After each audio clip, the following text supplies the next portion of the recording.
ভিডিওটি ভালো লাগলে প্লিজ সাবস্ক্রাইব করে আমার পাশে থেকো। যারা ডিমের ঝোল পোস্ট খেতে পছন্দ করো, ভিডিওটি শুধু তাদের জন্য। ডিমের এই পোস্টটা যারা পারো তারাও একবার দেখে নিও, আর যারা একেবারেই পারো না তারা এই ভিডিওটি সম্পূর্ণ মনোযোগ সহকারে দেখো এবং স্টেপ বাই স্টেপ ফলো করো।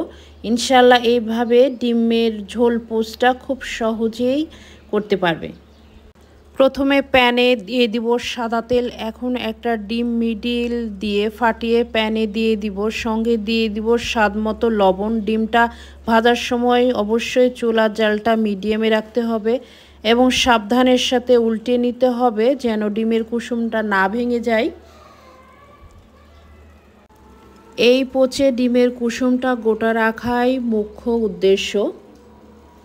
কুসুমটা ভেঙে গেলে ডিম পোস্টটা ভালো লাগবে না খেতে, অনেকেই পছন্দ করে না, তাই খুব সাবধানের সঙ্গে এটা উল্টিয়ে নিতে হবে এবং কিছুটা সময় নিয়ে এই ডিম পোস্টটা করে নিতে হবে।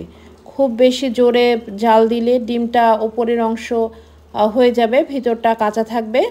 এবং উল্টিয়ে পাল্টিয়ে আস্তে করে তুলে নিলেই হয়ে গেল স্পেশাল ডিম পোস্ট, যেটা কুসুমটা গোটাই থাকে ভেতরে এবং ডিমটাও খুব নরম আর সফট হয়।